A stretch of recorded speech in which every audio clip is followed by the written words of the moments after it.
They're the biggest crime stories of our times.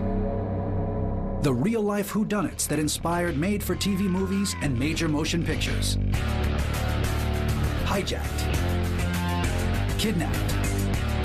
Vanished without a trace. I knew instantly that she had been murdered. For the next 2 hours, we'll investigate 20 of the most mysterious misdeeds of the last 75 years. We have lost a child here. Robberies, poisonings, and murders. Unsettling and unexplained. Maybe this is a guy that has something to hide. From old cold cases to breaking news, we're counting down the 20 most shocking unsolved crimes. I knew something was terribly wrong, and it all spiraled down into hell from there.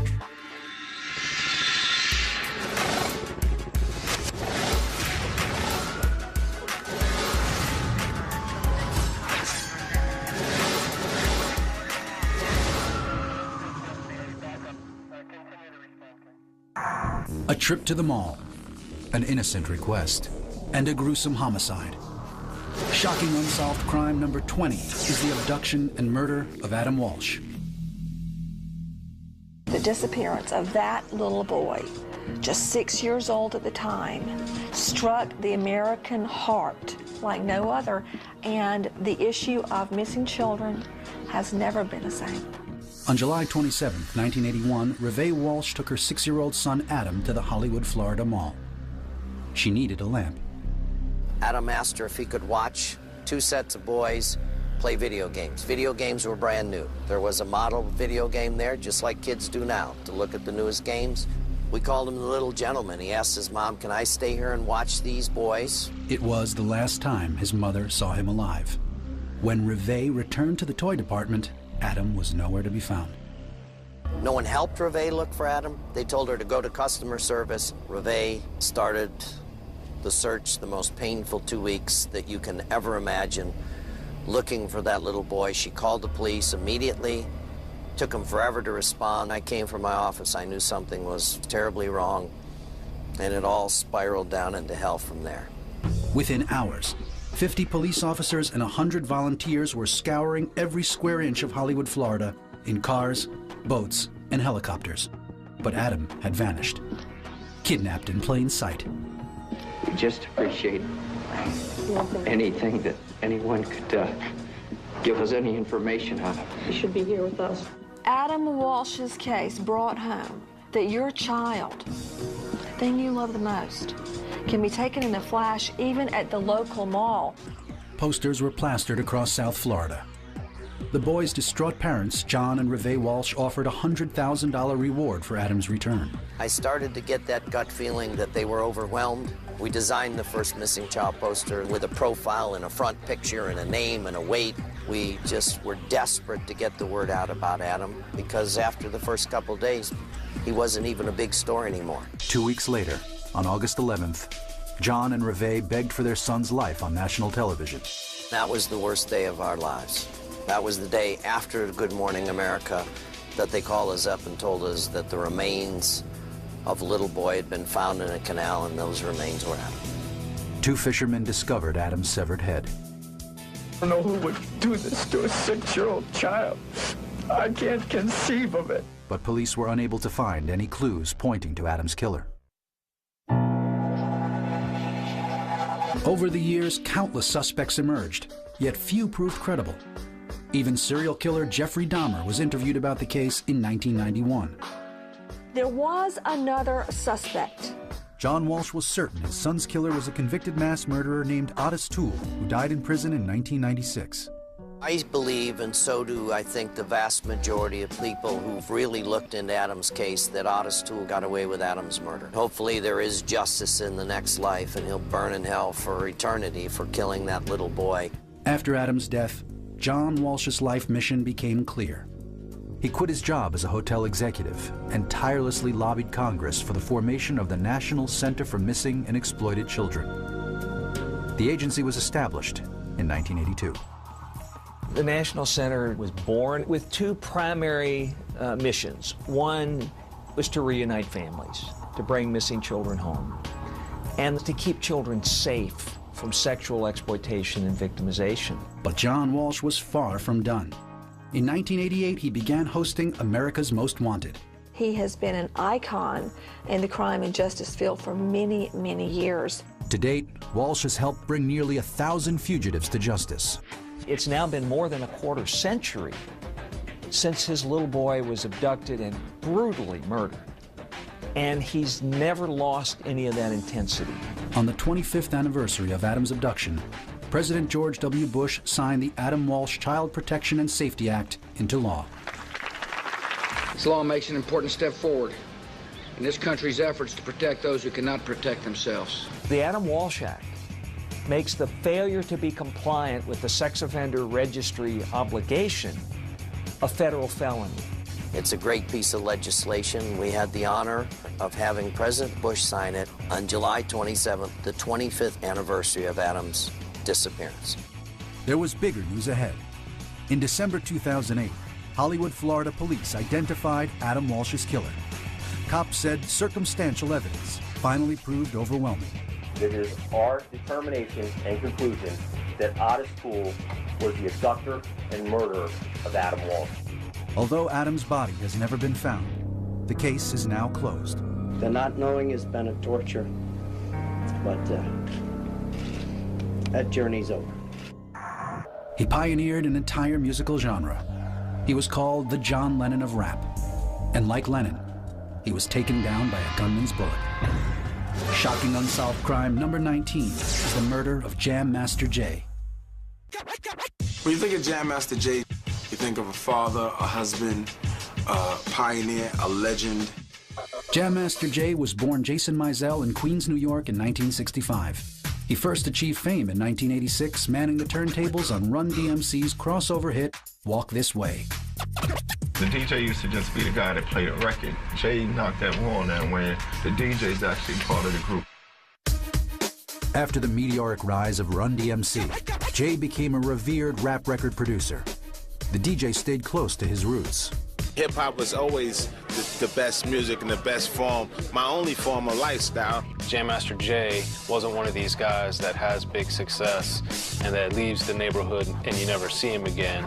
He was a man of the people. He was right there in the mix. Jay was one of the strongest voices against the violence in rap culture. Their music certainly didn't reflect a lot of the violence that the other artists involved in the East Coast-West Coast rivalry had permeating throughout their music.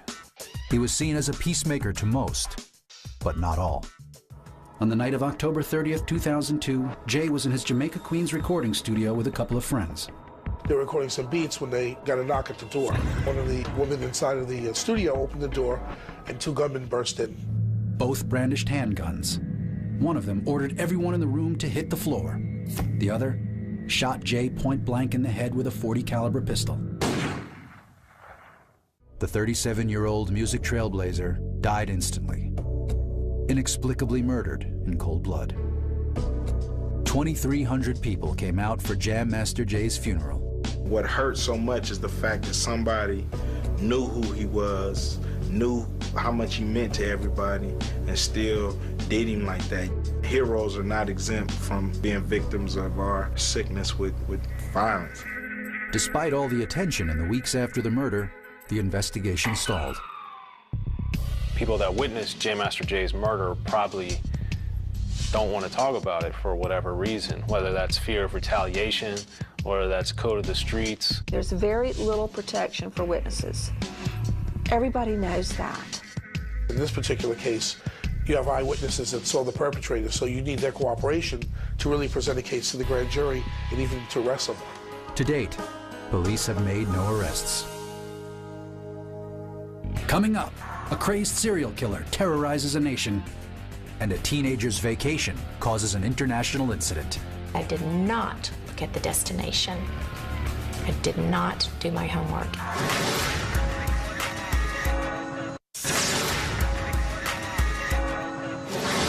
Two trusting 20-somethings out to see the world.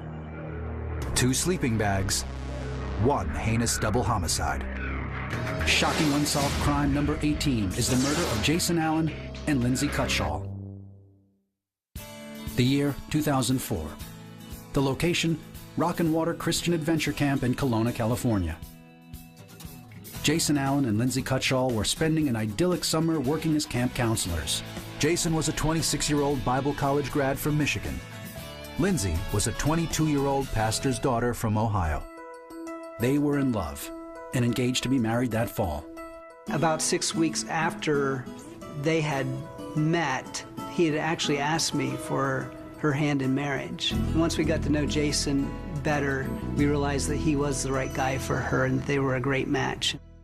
On Friday, August 13th, as their work at the camp was winding down, Jason and Lindsay hopped in the car for a weekend getaway. The two Midwesterners wanted to see some Northern California sights before heading home for their wedding. They never made it to the altar. Kathy, my wife, got a call from the camp asking us if we knew where Jason and Lindsay were. And right away, we knew something was terribly wrong. The urgency grew and grew to where we came to a place where it was like, there's something definitely wrong. On Wednesday the 18th, those fears were confirmed. Our sheriff's helicopter located the victims in sleeping bags. He noticed that there were sleeping bags on the beach, but he also recognized that no one was moving. So that's when the police checked it out, and they came and discovered their bodies there on the beach. The victims, Lindsay Cutshall and Jason Allen, were discovered deceased on the Sonoma coast north of Jenner. Chris called me on the phone and he said, you know, are you alone? And I said, yeah, I'm alone. And I went out to the garage and he told me that. He said, you know, Lindsay is dead and Jason's dead. And that was really hard. It was a defining moment in my life. They'd each been shot once in the head by a .45 caliber Marlin rifle.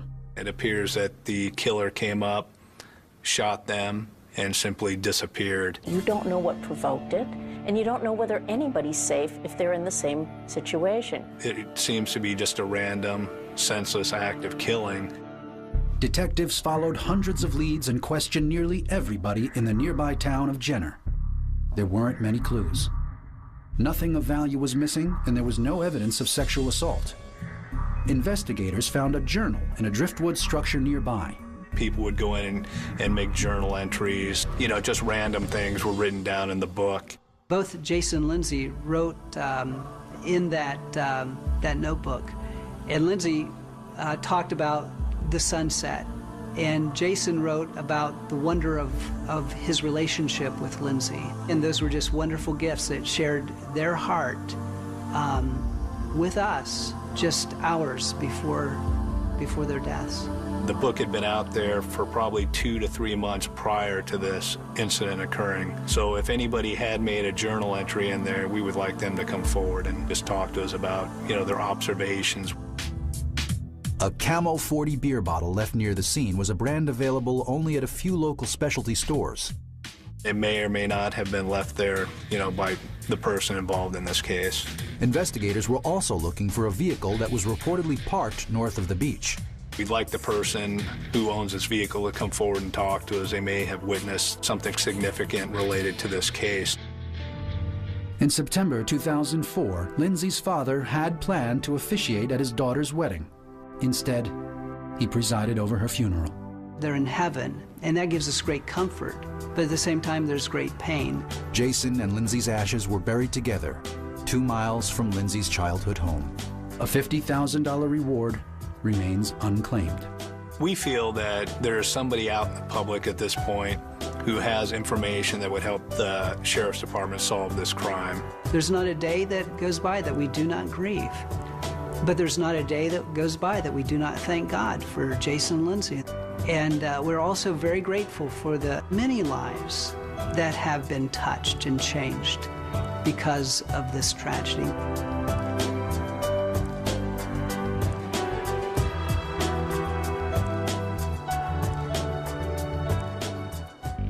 Coming up, a series of senseless and random murders.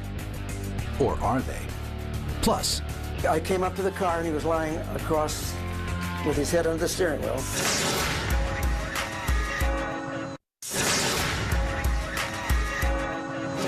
Before the World Trade Center, before Oklahoma City, a single act of domestic terrorism ushered in an era of consumer panic, Shocking unsolved crime number 17 is the Tylenol poisoning scare. The Tylenol murders was the first time in American history that terrorism actually reached into American homes and showed us how vulnerable we really are. The nation's trust in its favorite painkiller was about to be destroyed. On September 29, 1982, a young girl named Mary Kellerman, she was 12 years old, went to her parents' bedroom, complaining that she wasn't feeling very well. Her parents gave her an extra-strength Tylenol capsule and sent her back to bed. By lunchtime, she was dead. That same day, a 27-year-old woman from nearby Winfield, Illinois, took 2 capsules for a headache. She died within hours. A 27-year-old suburban Chicago man was the next to die, followed quickly by his 19-year-old wife and 25-year-old brother.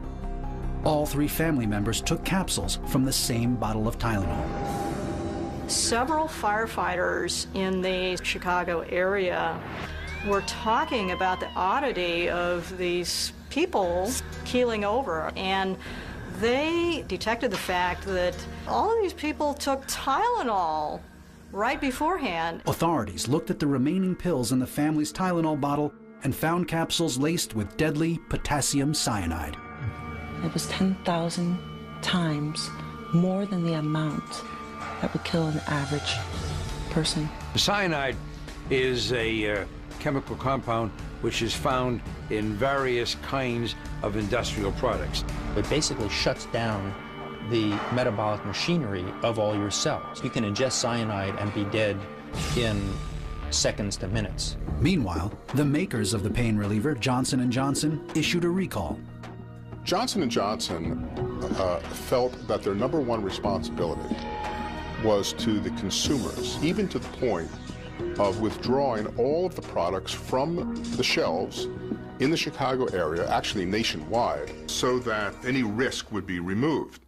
But the death toll kept rising. 7 victims in just 72 hours. Almost from the start, police ruled out a manufacturing problem with the medication.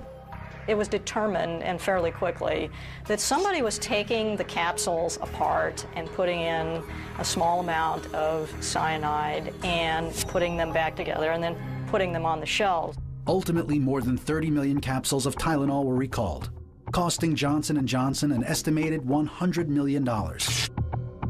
The question remained, who could commit such a crime and why?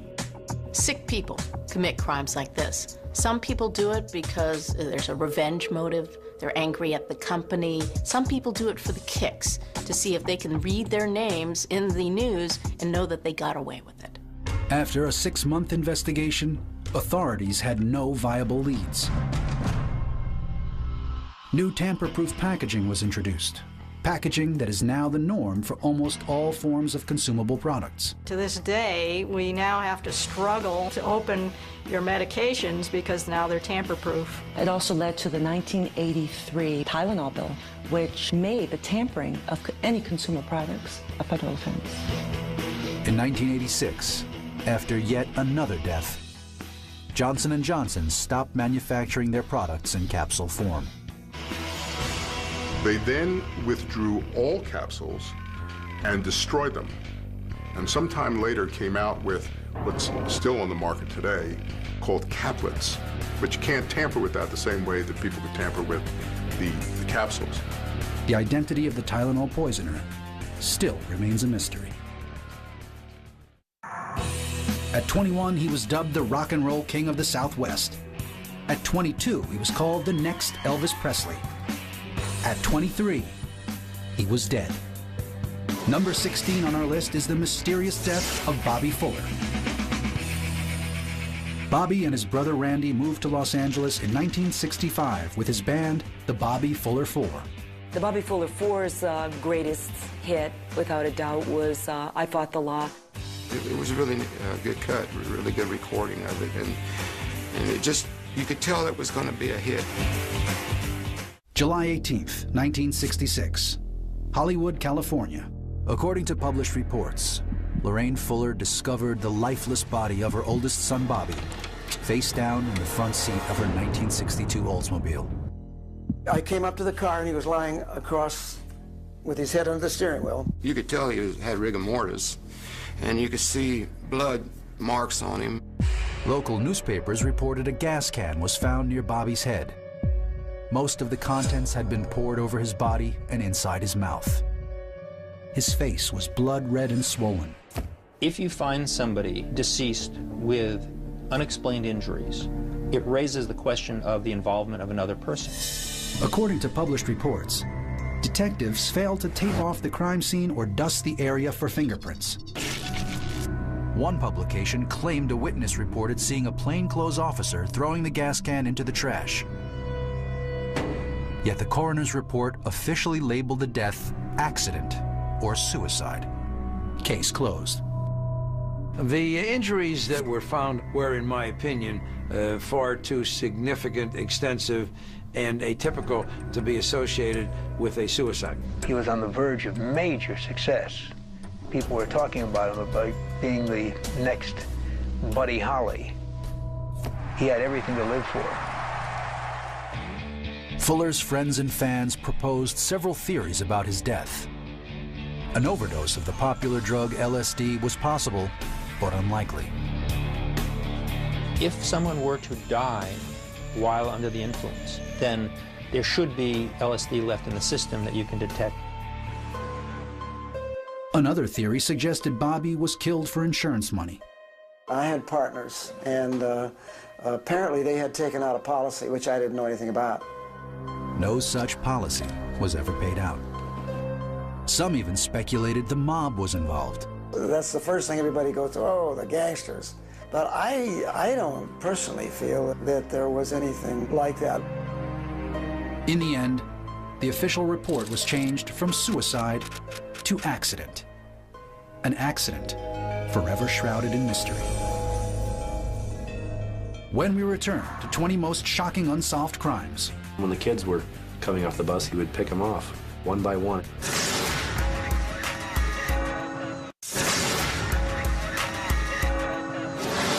He claims to have killed 37 people.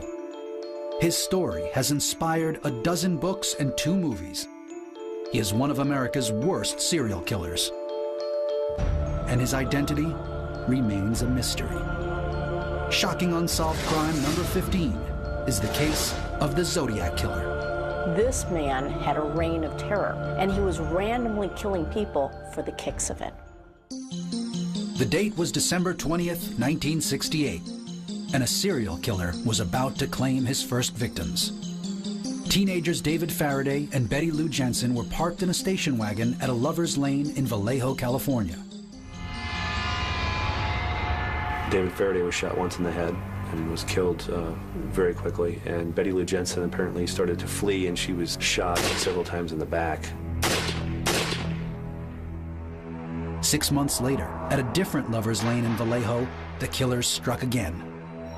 This time, using a 9mm handgun, he killed 22-year-old Darlene Ferrin and wounded 19-year-old Michael Majot.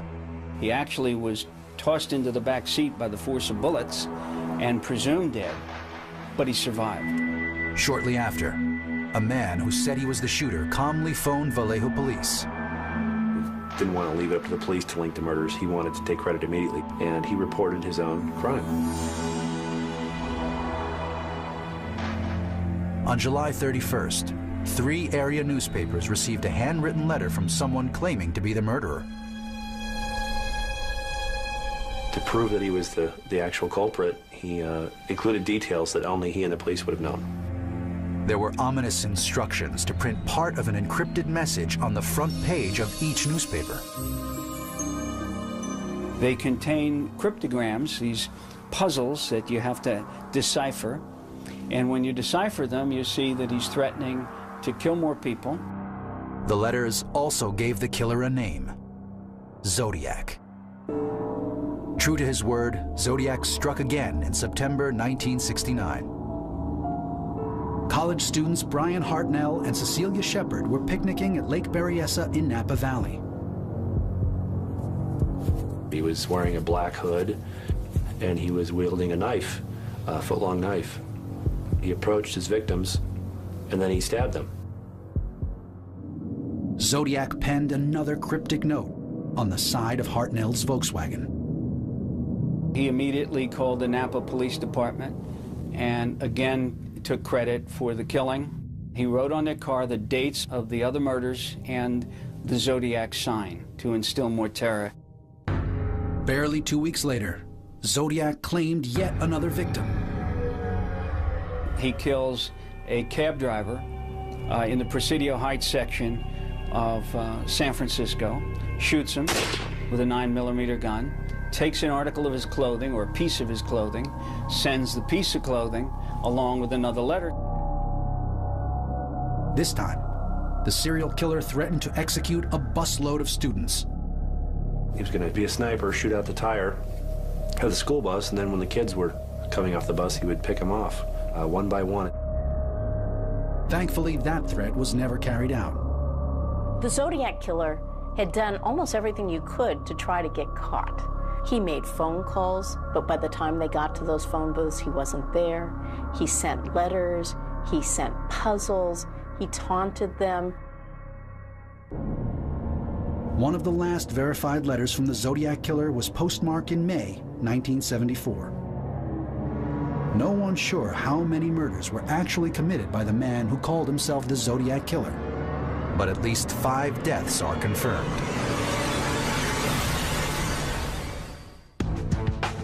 According to investigators, the most likely suspect was a convicted child molester named Arthur Lee Allen. Allen died in 1992 of a heart attack. The fact is, there wasn't a stitch of evidence to connect him to the Zodiac murders.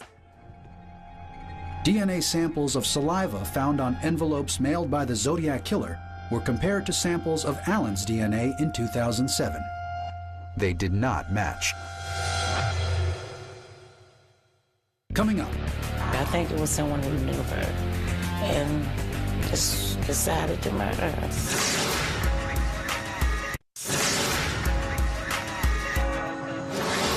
It's a real-life James Bond story, a tale of international intrigue, a teacup full of poison, and one dead spy.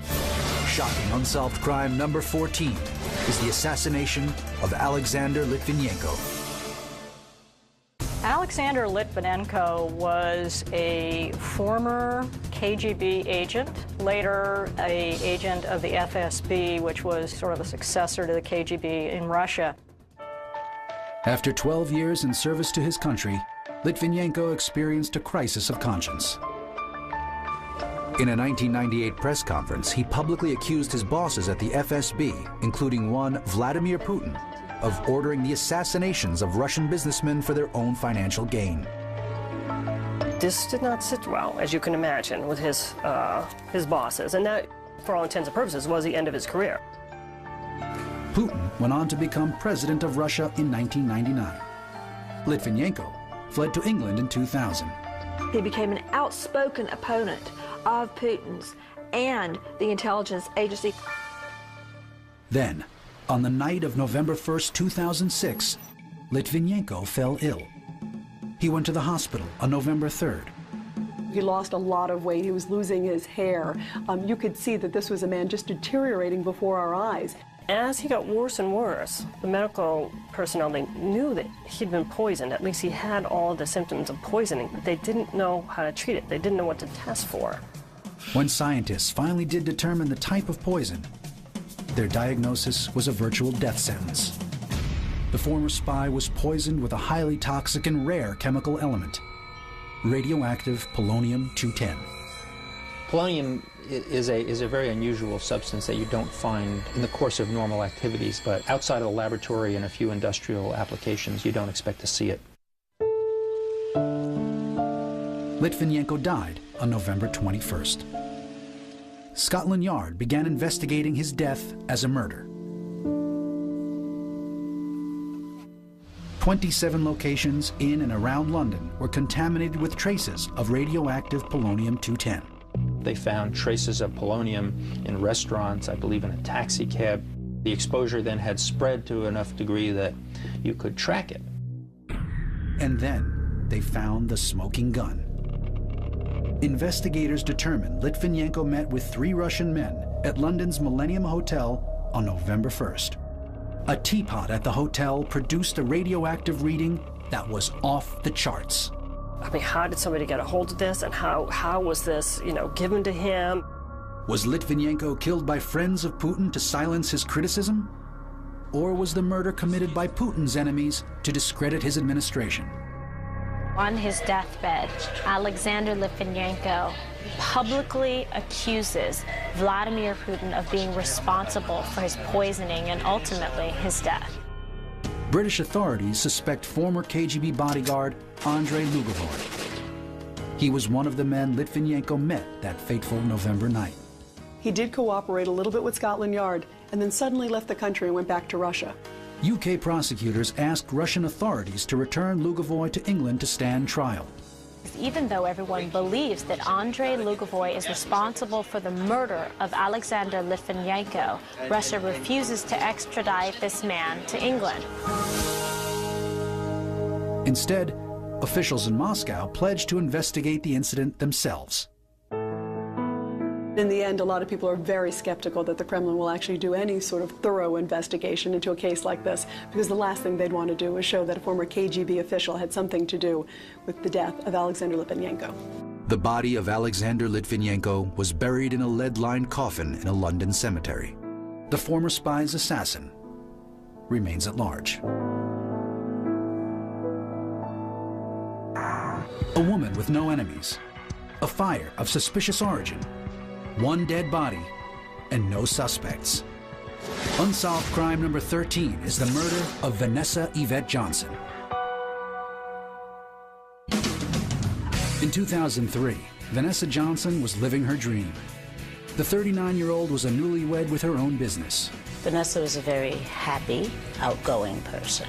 She loved to help people. She was very helpful. What she wanted in life, she went after, and she got whatever made her happy. On February 8th, Vanessa left home at 10 a.m. for her secondhand clothing store in Rockville, Maryland.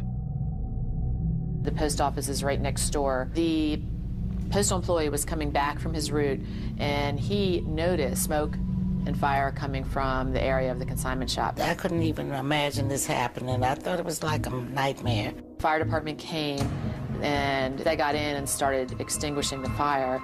They subsequently found a body in the back of this store. Inside, firefighters found Vanessa's partially burned body. She had been stabbed 14 times. The police described to me that Vanessa put up a big fight because she was stabbed so many times, but her hands were swollen and fingers cut. As with most murder cases, the victim's husband, Clifford Sosin, came under suspicion. Vanessa met Cliff actually on the internet.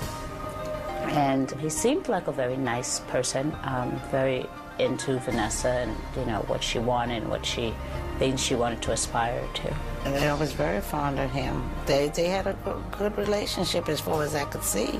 Police questioned Sosin, but he was 30 miles away at a computer show when the crime was committed. He was quickly dismissed as a suspect. I do not believe that Mr. Sosin is knowingly responsible for what happened to his wife. After Cliff Sosin was cleared, there was only one suspect, and nobody knew who she was. The police had an eyewitness. That was a mailman, and he gave a description of a woman, I think, leaving the store, but he only saw her from the back. They described the person as an African-American female wearing a hat, which they described as kind of like a pillbox-style hat. It's just been really hard for them to actually have a really good suspect. They have lots of leads, the police, but they're all kind of unfounded right now. The possible motive was just as unclear as the description of the suspect. Clearly the motive was not robbery, because they didn't take Vanessa's purse with her cash and her credit cards, and they also didn't take Vanessa's Mercedes that was parked there on the premises with the keys having been in the purse. We thought maybe it was just someone that just maybe had some type of grievance with Vanessa. I believe that the clear purpose of the person being there was to kill her and to set the store on fire in order to cover, or an attempt to cover up the crime.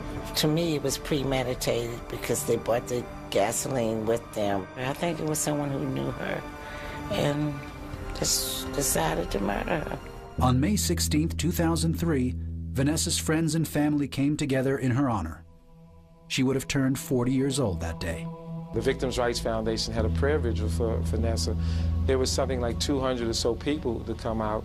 A lot of them were family members, but others were just people who lived in that community. They were so surprised that a murder would take place in their own backyard. We released 40 balloons for her birthday, and just were together.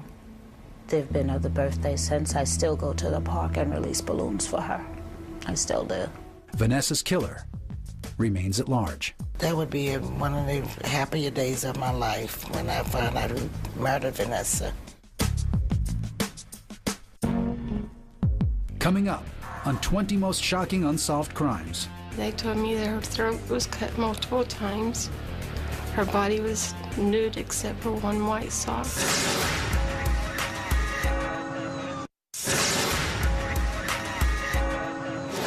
A 9-year-old brutally slain. A senseless death that outraged the country and forever changed how we search for missing children. Shocking unsolved crime number 12 is the murder of Amber Hagerman. Amber Hagerman is another horrible murder of a beautiful little girl that still remains unsolved. But out of that tragedy came something really, really positive. The Amber Alert.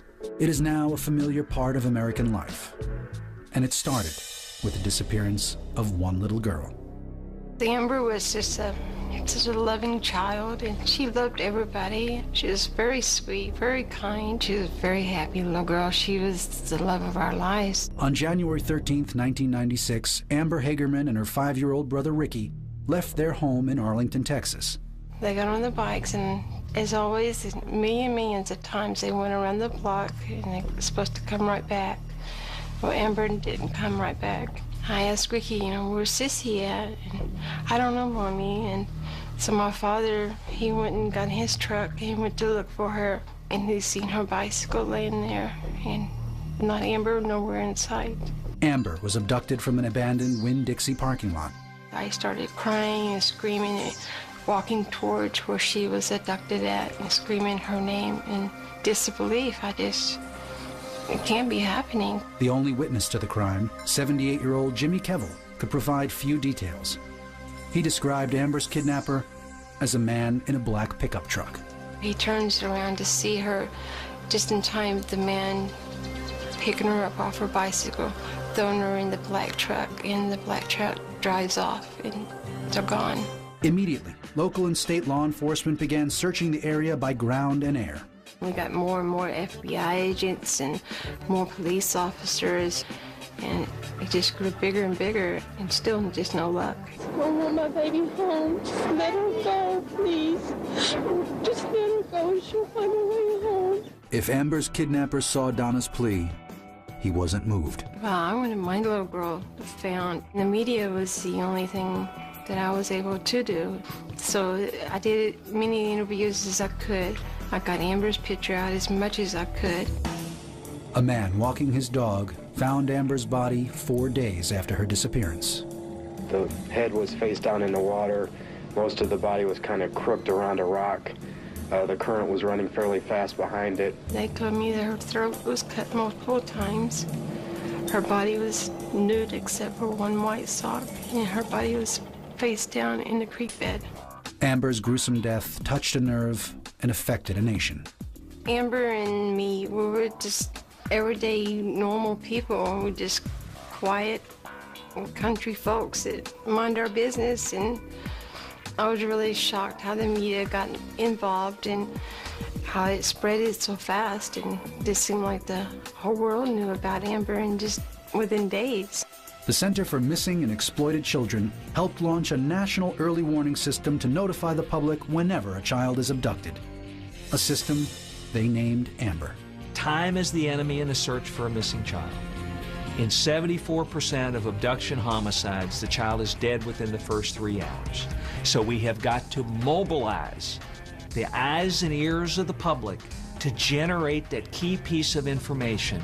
Amber Alerts have become an increasingly important tool in rescuing kidnapped children. I did not want another mother to feel the way I am feeling, or another child to be butchered like my little girl was. And I knew I just had to just get up and stand up for our kids' rights and for other mothers. 360 children's lives have already been saved as a direct result of Amber Alert broadcasts.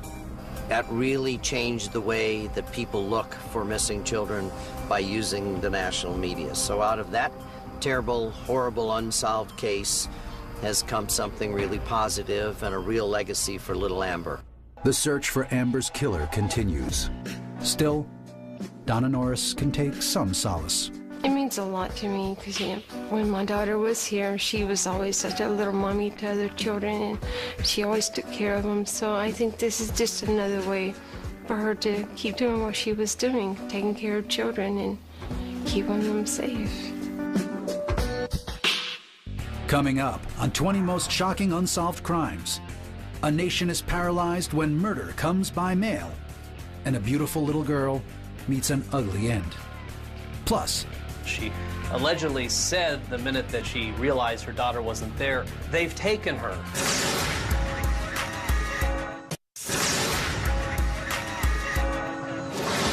It was the largest art theft in U.S. history, and it took just 81 minutes. Shocking unsolved crime number 11 happened at the Isabella Stewart Gardner Museum.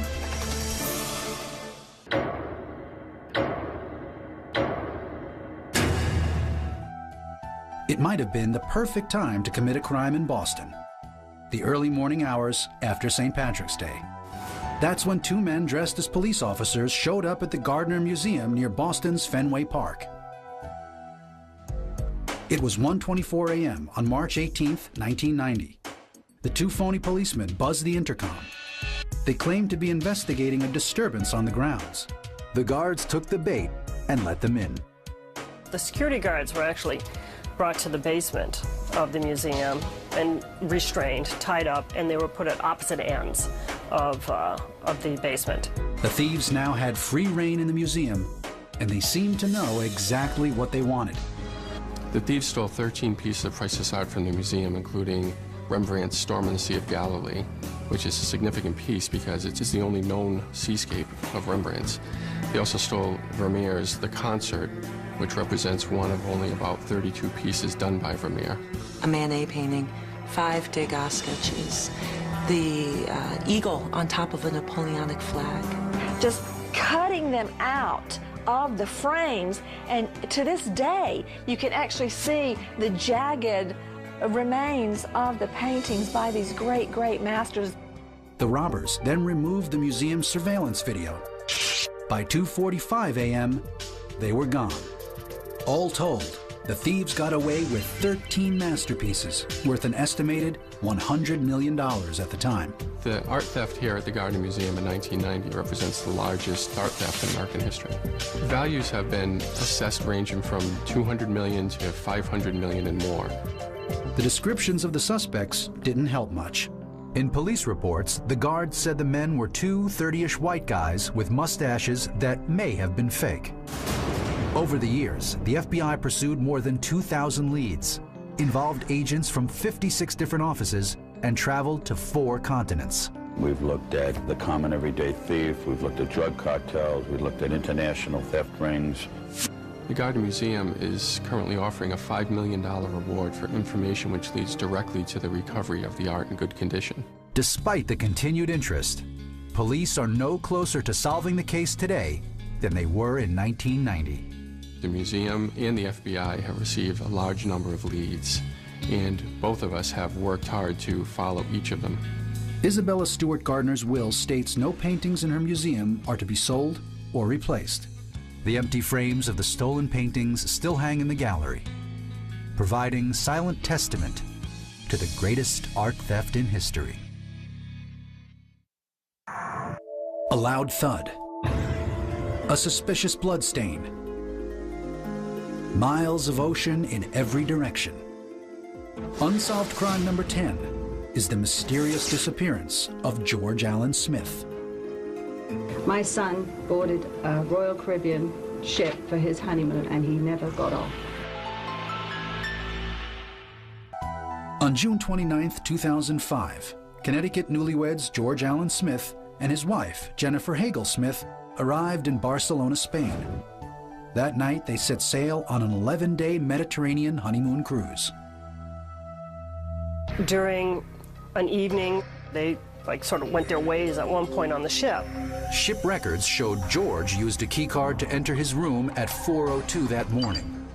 According to the cruise line, security personnel escorted Jennifer back to her stateroom at 4:48. George was nowhere to be seen. In the light of morning, passengers noticed a blood stain on a lifeboat canopy a few floors below the newlyweds' balcony. The question is, did he injure himself because he was drinking and fall overboard? Did he get pushed? Was it murder? Smith's disappearance led to congressional hearings about how such incidents are reported by cruise ships. Though we all love and miss George very much, today is not simply about George. This is a much larger issue. We need to hold the cruise line industry accountable, and that's what we want to have accomplished by these hearings. One thing good about the George Smith case is it highlighted the danger Americans face on the high seas. The body of George Allen Smith has never been found. A southern socialite, a spacious riverfront mansion, and signs of a violent struggle. Shocking unsolved crime number 9 is the mysterious disappearance of furniture heiress Jacqueline Levitz. She was a wonderful person, very kind, beautiful, and lived a royal life for, I guess, 25 or 30 years. People would have noticed her. They would have known that she was rich and living alone. In the late afternoon of November 18, 1995, 62-year-old Jacqueline picked up wallpaper samples for her new home. Her family and friends never saw her again. She would call every day, and the weekend that she went missing, she didn't call. A brother-in-law decided to go to the house and check on her. The Jaguar was parked in the driveway. The front door was open. He went inside and saw what looked like signs of a struggle. And Jacqueline Levitz was gone. He called the police, and we just knew that something was wrong. Several broken fake fingernails littered the floor. A mattress in the bedroom was soaked with blood. Police were baffled. The clues didn't add up. She was easy prey for somebody who wanted to rob her or perhaps try to kidnap her for ransom, but there's never been a ransom demand. A huge pair of diamond earrings were still sitting out. The home had not been plundered in any way. You probably are dealing with somebody who has committed an impulsive act, who then realizes that it will be easily detected. Police searched the area with bloodhounds and a helicopter. We did river searches because of the close proximity to the river. We brought in canine teams, specially trained cadaver dogs, searched from the air. Their efforts proved fruitless. We continue to this day to follow leads and continue the search for Jackie and for answers.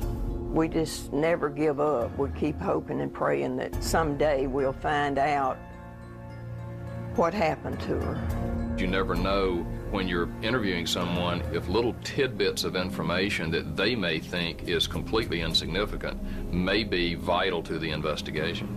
In February 2001, 5 years after her disappearance, Jacqueline Levitz was declared legally dead. We had a memorial service.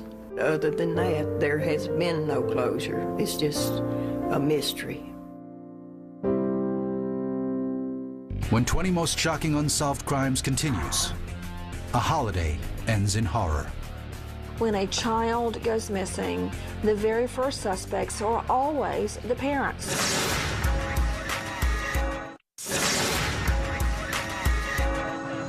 The only thing more heartbreaking than losing a child? At one point being named a suspect in her disappearance. Shocking Unsolved Crime number 8 is the mystery of Madeleine McCann.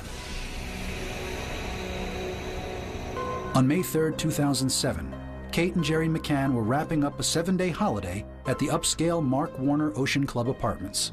This was a British couple who was on vacation in Portugal in Praia da Luz, in a beautiful resort town, had rented an apartment there, was there with their daughter Madeline and their 2 twin children. On their last night, Jerry and Kate put the kids to bed and met 7 friends for dinner.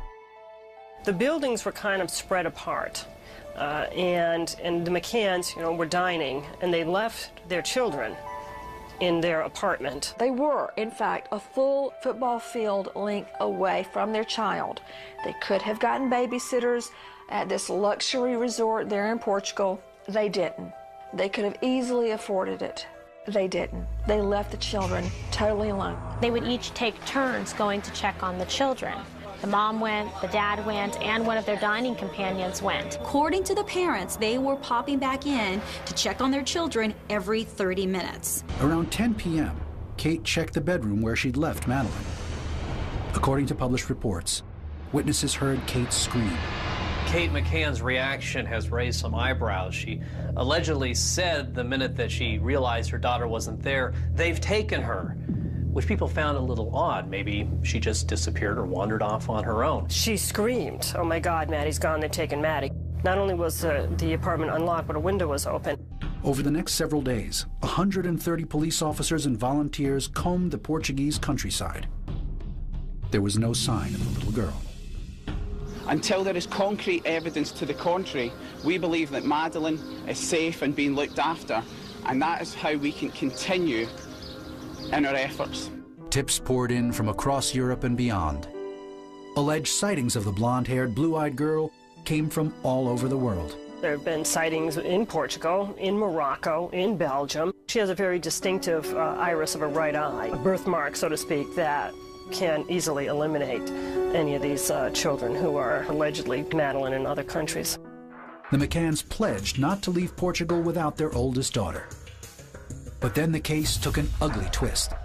In September 2007, Portuguese authorities named Kate McCann as a suspect in her daughter's disappearance. They're getting a very raw deal from that small police department in Portugal that made incredible mistakes, that had no experience on what to do when a child is kidnapped or missing. Allegations flew about what may have happened to the missing toddler. It is rumored that Portuguese police tried to coerce baby Maddie's mother into a confession because they didn't have any other idea. Now, if that is true, shame on the Portuguese police. Another theory is perhaps she was abducted to be sold because she is a beautiful white blonde child with relatively light eyes, which is apparently quite a commodity in many parts of the world. The McCanns returned to England September 9th, 2007. Whilst it's heartbreaking to return to the UK without Madeline, it does not mean we're giving up our search for her. There was a fundamental flaw in this whole investigation, and that's why there was no way for them to keep them there. They weren't going to charge them. They just didn't have the evidence. In October, a Portuguese judge ruled there was no evidence to warrant continued questioning of Madeline's parents. By July 2008, Portugal's Attorney General ordered police to halt the investigation for lack of evidence. The McCanns were then formally cleared as suspects.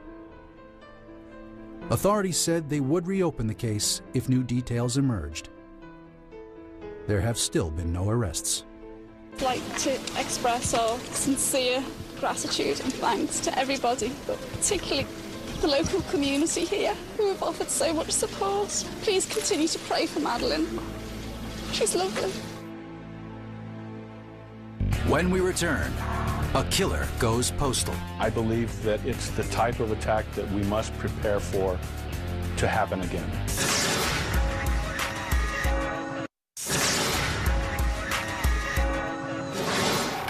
When a microscopic killer is unleashed, a terrified nation is once again jolted by fear. No one claims responsibility. No one's ever charged. Shocking unsolved crime number 7 is the anthrax murders of 2001. The terrorist attacks of September 11th were a turning point in American history. The methods were brazen. The targets were clear. There was fear, paranoia, suspicion. Everybody was on edge. Just 8 days later, America was attacked again. This time, the weapon was nearly invisible. This was a different type of attack, a biological attack, and people were dying. On September 19th, tabloid photo editor Bob Stevens opened an envelope in his office in Boca Raton, Florida. A fine white powder spilled out. Stevens soon came down with flu-like symptoms. The Centers for Disease Control has just confirmed the diagnosis of anthrax in a patient in the Florida hospital. By October 5th, he was dead. Anthrax is a very virulent bacillus, bacteria. It produces hemorrhages in internal organs and tissues. It damages the structures and the functions of those tissues. Authorities from the FBI and the Center for Disease Control quarantined Smith's office and tested his staff. The results confirmed their worst fears. But the biological attack was just beginning. What was so scary about the anthrax case is that who was being targeted? They were targeting senators. They were targeting major media players. They were putting this deathly poison where it could do the most damage. Tom Brokaw's assistant developed skin anthrax. So did Dan Rathers. Both infections were linked to letters the employees handled. The anthrax that was used in those letters were a cutaneous form of anthrax, which means that it affects primarily the skin and causes lesions. 2 New Jersey post office workers died of pulmonary anthrax in late October. 2 more women died of pulmonary anthrax in November, bringing the death toll to 5. Panicked people swamped police switchboards with calls. Is my mail safe? Do I need to wear plastic gloves when I get my mail? By the first week of November, nearly 20,000 people were taking antibiotics at the government's urging. Ciprofloxacin is the treatment that you get for anthrax exposure. Of all the different types of antibiotics that you could give someone for this, Cipro seems to be the most effective. The demand for the drug was so high that local pharmacies ran out. Then, just as quickly as the letters arrived, they stopped. 22 people in total were exposed to anthrax, and of those, 5 actually died. I believe it was a coordinated attack. I believe that it's the type of attack that we must prepare for to happen again. The FBI launched one of the largest investigations in history. Thousands of leads were generated. The problem is those leads led to nowhere. Since the attacks, the FBI has interviewed more than 5,000 people and served some 4,000 subpoenas in the case without making a single arrest. Then in August 2008, media reports revealed the FBI's main suspect was found dead on July 29th, an apparent suicide. Bruce E. Ivins was a top researcher in anthrax vaccines at a government-run bioweapons laboratory. According to news reports, prosecutors informed Ivins before his death that they planned to file charges against him in connection with the anthrax mailings. Ivins' attorney insisted the scientist was innocent. Even though we all think we live in a CSI era where the FBI can always figure out who done it, it's not always that easy. It's the stuff of legend. A lone man with just a weapon, his wits, and an audacious escape plan takes off with $200,000, never to be seen again. Unsolved Crime number 6 is the story of D.B. Cooper. It happened November 24th, 1971. A middle-aged man dressed in a business suit paid $20 for a ticket on Northwest Orient Airlines, Flight 305. They didn't ask for ID. They didn't check your carry-ons or anything. Hijacking was not heard of back in those days. The man boarded the flight in Portland, Oregon. On his ticket was the name Dan Cooper. Shortly after the flight had taken off, he approached the stewardess who was passing by and handed her a note. The note said, although no one knows for sure because he took the note back, I have a bomb in my briefcase, and I am prepared to use it. Cooper's demands? $200,000 in cash and 4 parachutes. FBI and police scrambled to collect 10,000 $20 bills from several area banks. Every serial number was recorded on microfilm. When the plane landed in Seattle, authorities delivered the 21 pounds of cash in a white cotton sack. He does let the passengers go. He keeps all the crew members, and he keeps a flight attendant back there with him. Cooper then ordered the pilots to take off and fly to Mexico. He tells them to fly no higher than 10,000 feet, and he tells them to put the flaps of the plane at 15 degrees. He knew that was as slow as the plane could go and as low as it could fly without danger, that he would be able to sort of jump. At 8:12 p.m., Cooper opened the back door of the Boeing 727 and jumped into the cold and rainy northwestern night. Had he landed in the trees, he would have survived. Whereas they say if you landed in water, then you're dead. Some people think that he ended up in the bottom of a river, and he was there, and that someday his skeleton will be found. Police weren't taking any chances. They launched a massive manhunt. After the weather cleared, they centered their search in a remote mountainous area 45 miles north of Portland, Oregon. I believe 600 National Guardsmen were deployed through this pretty mountainous terrain. Nothing is ever found. After the hijacking occurred, the FBI was interviewing a person whose name was D.B. Cooper, thinking that might be a suspect, and it turned out it wasn't. But the way they transmitted on the news was that the skyjacker's name was D.B. Cooper. D.B. Cooper had vanished. But in 1980, almost 9 years after the hijacking, a fresh clue. February 10th, 1980, a kid named Brian Ingram was playing in the banks of the Columbia River, digging in the sand, when he uncovered what looked like some old, moldering $20 bills. Authorities confirmed that the nearly $6,000 was part of D.B. Cooper's haul. But what did the discovery mean? How did the money end up on the riverbank? Where was Cooper and the rest of the money? Once again, the trail went cold. Nothing was ever found, no clothing, no parachute, no shoe, no belt buckle, no bones in that area. And hunters and fishermen, people that used that woods, not one scrap has ever been found. Since 1971, the FBI has investigated more than 1,100 serious suspects. In the meantime, Cooper the felon became Cooper the folk hero. He's a guy who decided he was going to do this one big thing, and he's either going to make a lot of money or die doing it. And I think a lot of people like me like to believe that he survived. To this day, the incident remains the only unsolved hijacking in U.S. history. Coming up. She was really essentially entirely skeletonized at that point. When we return to 20 most shocking unsolved crimes.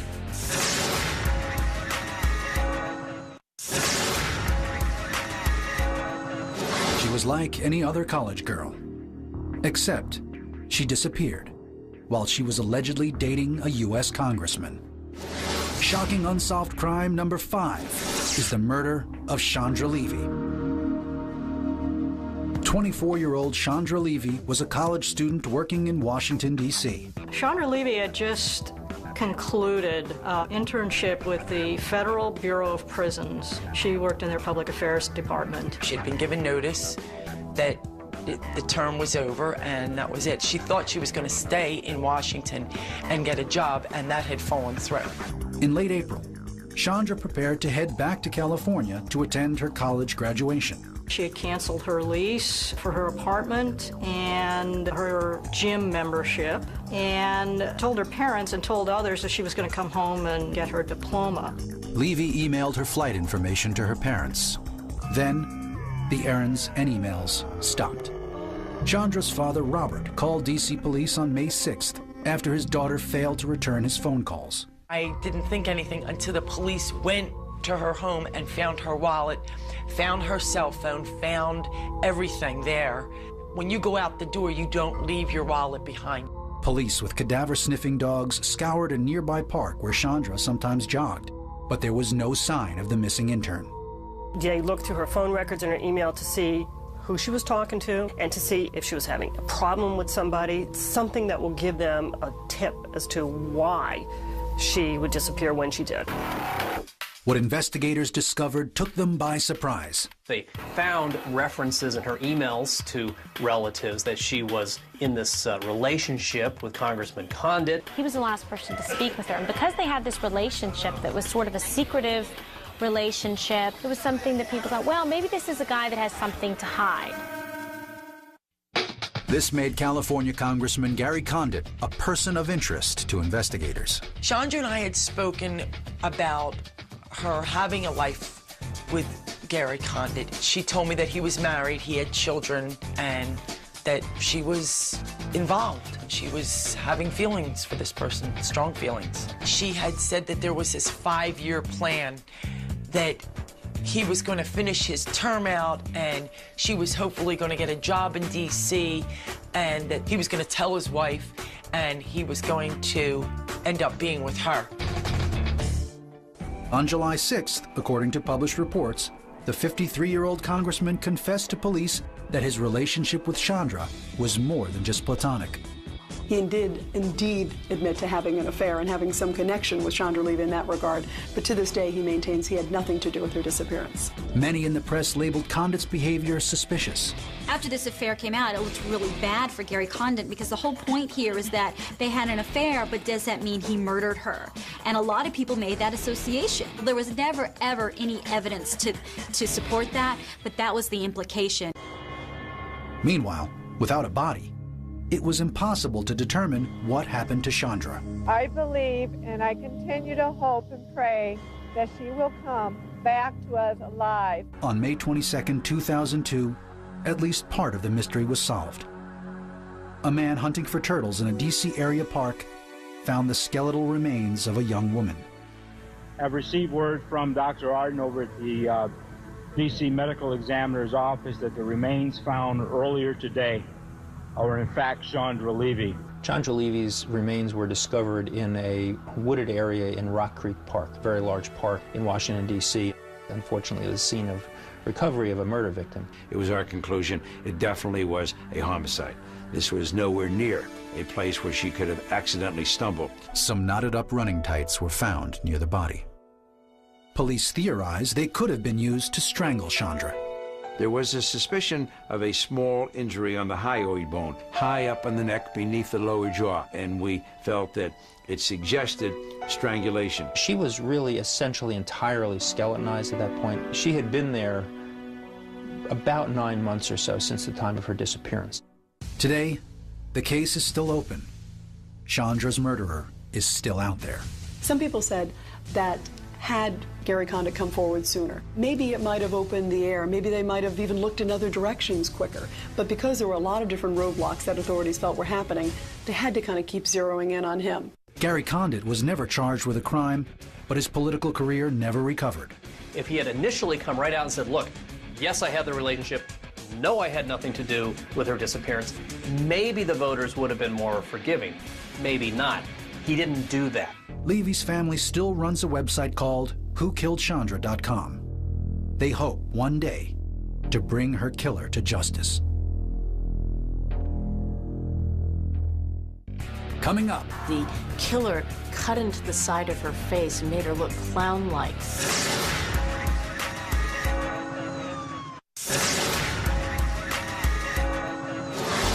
A powerful labor boss with mob ties.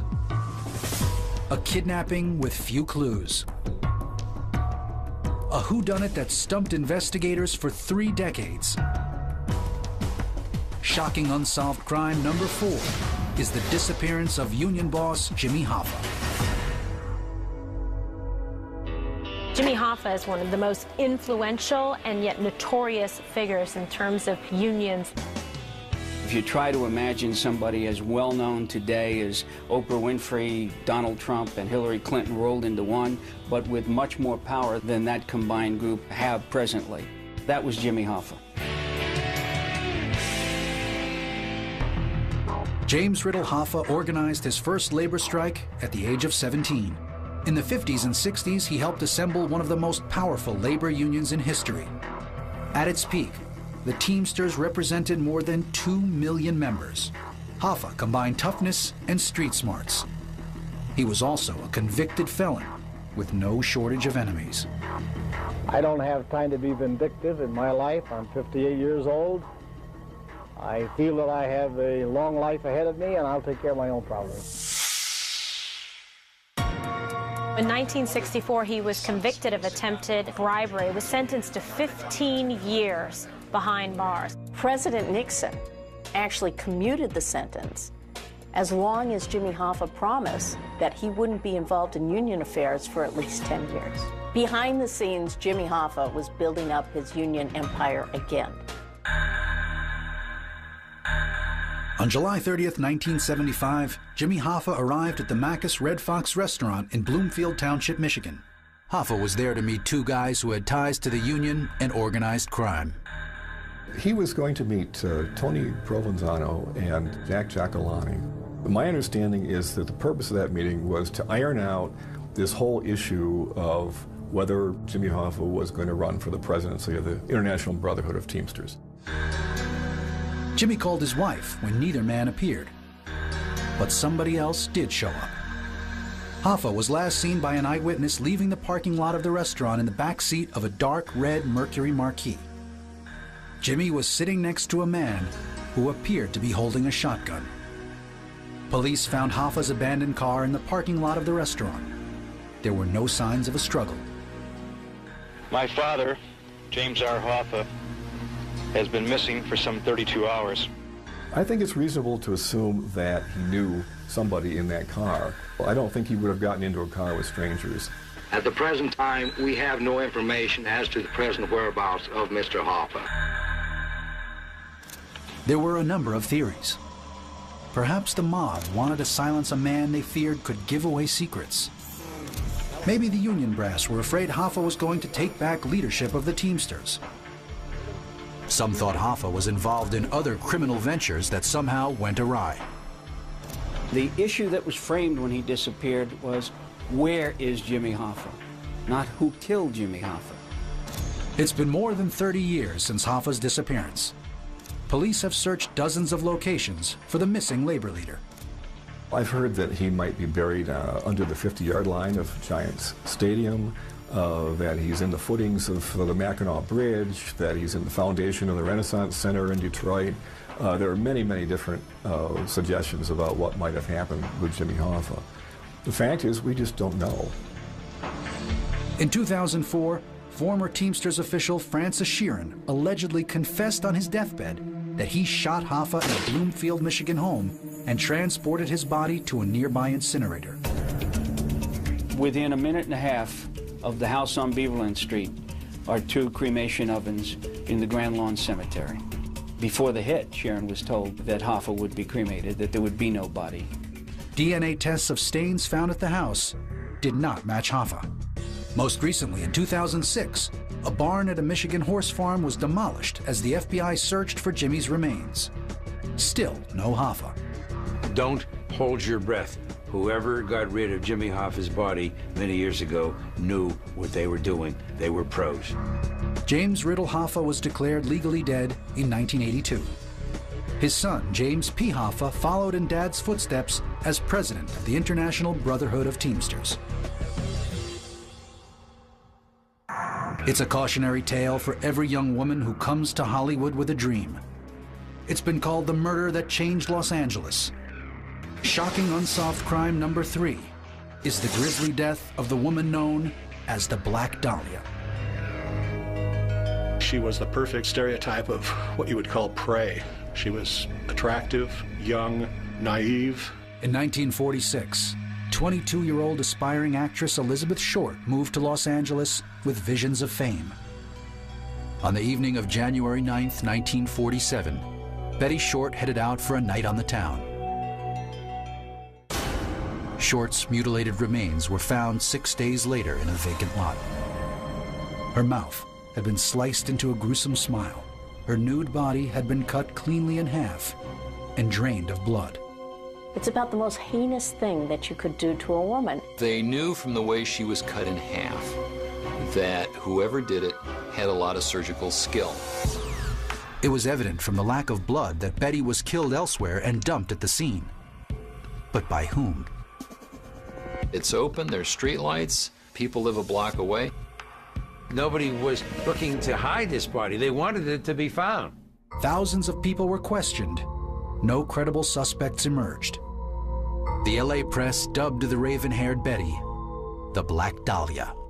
Since 1947, more than 500 people have confessed to killing the Black Dahlia. Police don't believe any of them. The fact is, there is nothing left of the physical evidence to compare. If that evidence were available today, they could try to do the DNA testing on it, but that opportunity is long gone. Ironically, through her gruesome death, Elizabeth Short achieved the fame she sought. Coming up, we're down to the final 2 shocking unsolved crimes on our list. You have to be thinking in terms of the possibility of a psychosexual killer, a serial killer. A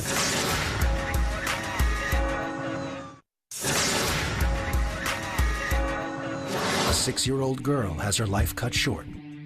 The clues in the case lead in every direction, yet nowhere at all. Shocking unsolved crime number 2 is the death of child beauty queen JonBenet Ramsey.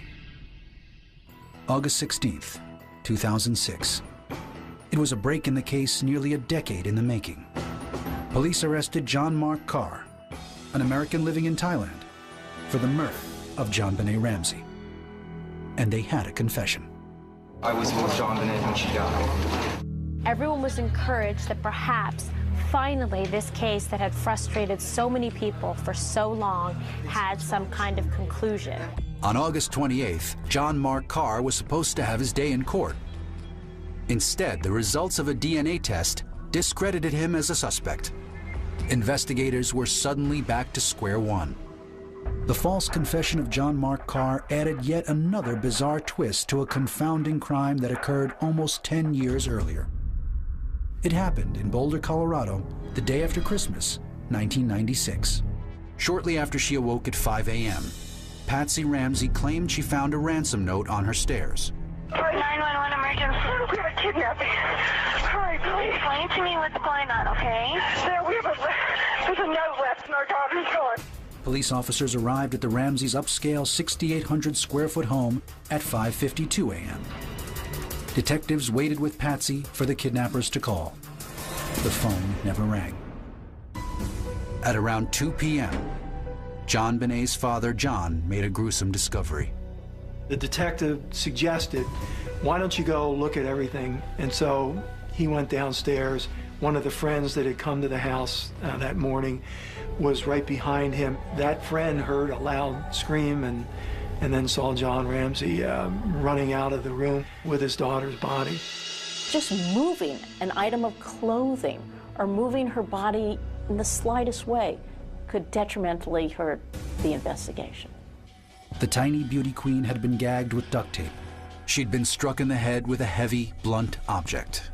Her wrists bound with white cord. She'd been sexually assaulted, then strangled. The evidence, what little there was, pointed in many directions. You have to be thinking in terms of the possibility of a psychosexual killer, a serial killer. Investigators found skin and hair fragments on JonBenet's clothing and under her fingernails. It didn't match any of the males in her family, didn't match any of the males that we could identify as having been friends of the family. And so that has never been answered. Then there was the ransom note. The odd sum demanded in the letter, $118,000, was exactly the amount of John's bonus check. If you do this, she'll be beheaded. If you try to grow a brain, she'll be murdered. This went on for 2.5 pages. There are criminal trespassers who have targeted my family and who know a lot about me. And that's got to cry out for my cooperation with the police. And what do the Ramseys do? They stonewall. We've been forced through leaks, innuendos, and allegations to try to defend ourselves in the court of public opinion. The leaks repeatedly said, look, there's something really weird about the Ramseys' role in this. The case soon whipped up a media firestorm, and the shiny, smiling pageant pictures of JonBenet in heavy makeup and tiara seemed to appear everywhere. That's what really spiked the curiosity of the American public, and then perhaps who could have been motivated to do harm to her because of that association. One of the problems was that the police were focusing on the family as being responsible. The district attorneys, prosecutors, were focusing on a third-party intruder. John and Patsy Ramsey's behavior didn't help the public's perception of them.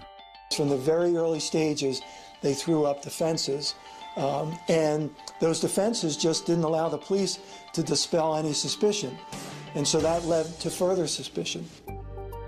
I did not kill my daughter, JonBenet. Let me assure you that I did not kill JonBenet. The reality is that when a child goes missing, the very first suspects are always the parents. We have lost a child here.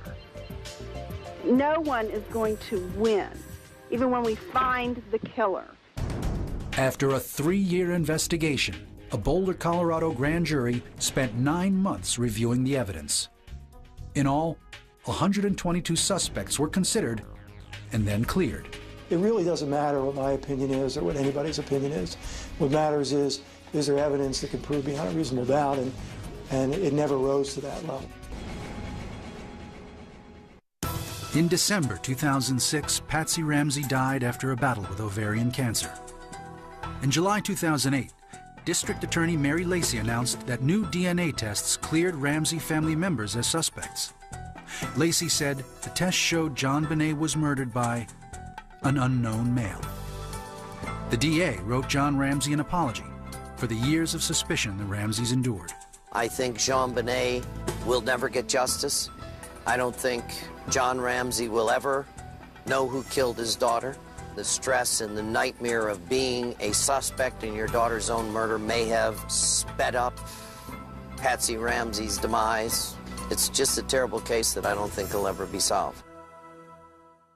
Coming up, the #1 most shocking unsolved crime on our list.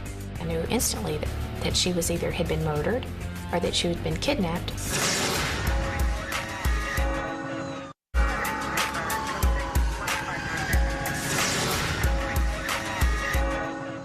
Tropical paradise, a teenager out on the town, 2 parents' frantic mission to find their daughter. Shocking unsolved crime #1 is the disappearance of Natalee Holloway. In spring 2005, 18-year-old Natalee Holloway was finishing up her senior year at Mountain Brook High School in Alabama. She received an academic scholarship from the University of Alabama. She was totally looking forward to entering her freshman year that fall. To celebrate, Natalee took a senior class trip to Aruba. She just was so excited about the upcoming adventure and just everything that goes along with it. Never imagined that that would be the last time I would see my child alive. Holloway and 124 of her classmates departed for the island on May 26th. There was approximately 7 or 8 chaperones that went on the trip. They had daily checks on the students to make sure that everything was okay. I looked and thought that Aruba was as safe as a Disney World, and that's the picture they painted. I thought of Aruba as being a small island with a few little tiki huts, tiki torches. I did not look at the destination. I did not do my homework and look at where I was sending her. That's where I made a mistake. On May 29th, the last night of the trip, Natalee and her friends cut loose at a Boys to Men concert and then went to a local bar for late-night dinner and dancing. The next morning, the students were instructed to gather in the hotel lobby to depart for home. But Natalee never showed. It's the phone call that no parent can imagine. It was a young girl, and she was just saying that my mother needs to speak with you. I knew instantly that she was either had been murdered or that she had been kidnapped. Bad news traveled fast. Natalee's brother Matt called their father. When Natalee missed that plane, we knew something was wrong because she was never late for anything. She was prompt, on time, and had everything planned out. At 11 p.m., just 12 hours after her daughter went missing, Beth was in Aruba. That's when we began the absolute nightmare of landing in Aruba and beginning to try to navigate, a foreign country. It really set in when we first got on the island and realized that when we stopped at that first police station that no one knew what was going on. The lack of communications between the departments on an island that's only 20 miles long and 5 miles wide, I knew then that this is just not right.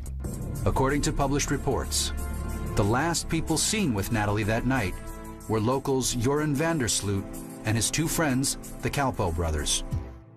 We had the car that Natalie was last seen getting into. We had the description of the suspects, and we even had part of a name. Joran Vandersloot was 17 years old. He's a Dutch national that lived in Aruba, met up with Natalie at the Holiday Inn Casino, and everybody in the group liked him, and he made a bond with some of those girls at that time. The Aruban police questioned the young men, and Vandersloot told them Natalie was fine when he dropped her off at her hotel. Hotel security cameras never recorded Natalie's return. Joran was actually taken into custody and named as a suspect, as were the Kalpoe brothers. From that point on, their stories changed a number of different times. Joran denied any wrongdoing and was released from custody.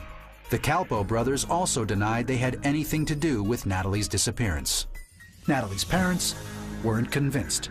These young men were just merely toying with the interrogators. Stories became insurmountable. One lie would splinter off in 5 lies. When you continue changing your story, that brings up a suspicion that you are involved in something. The Holloway family plastered the island with pictures of Natalie. We began taking those posters and just placing them on telephone poles, store windows, any place imaginable. The Arubans were very, very helpful in the beginning of trying to find answers or even search for Natalie. In fact, the government let all the workers off one day to initiate a ground search across the island. We couldn't ask for anything better. We just kept thinking, of course, with every tip that came in, this is it. We're just about to get her. Now we look back on them, just absolutely bizarre and crazy calls that were coming in. We started a reward within the first few days. The reward now is $1 million for her safe return and $250,000 for information leading to her recovery. Almost everyone is in agreement that Natalie was quite intoxicated on that evening. Some people have alleged was there narcotics ingested either voluntarily or involuntarily, as one of the theories of the case goes. The known facts are we have the last 3 men that Natalie was seen alive with. We have the condition that she was in, according to the suspect's description of her and their statements. And then we have 22 different stories that they fabricated to explain what they did with her that night. This case took so many crazy twists and turns. They arrested all 3 of the guys that she was with that night. They arrested a couple of security guards. They let go and then rearrested some of the guys that she was with initially that night. But at the end of the day, they couldn't press charges on any one of those cast of characters. Natalie's mother refused to be silenced. I thought about all the hell that the island had dragged us through for 10 days. I made my pledge right there that I would take Natalie's story to every high school and college podium, because no parent should endure what we did. Beth Holloway established the International Safe Travels Foundation in Natalie's name. I think it's all about preparedness and just making sure the traveler understands that, their personal safety boils down to them. I ask the young travelers to bring their plans full circle. And we can't help but go back in Natalie's case and think, what if a friend had set a time and a place to meet before they left that establishment? I know it's very simple, but when you're in a foreign country, it can save your life.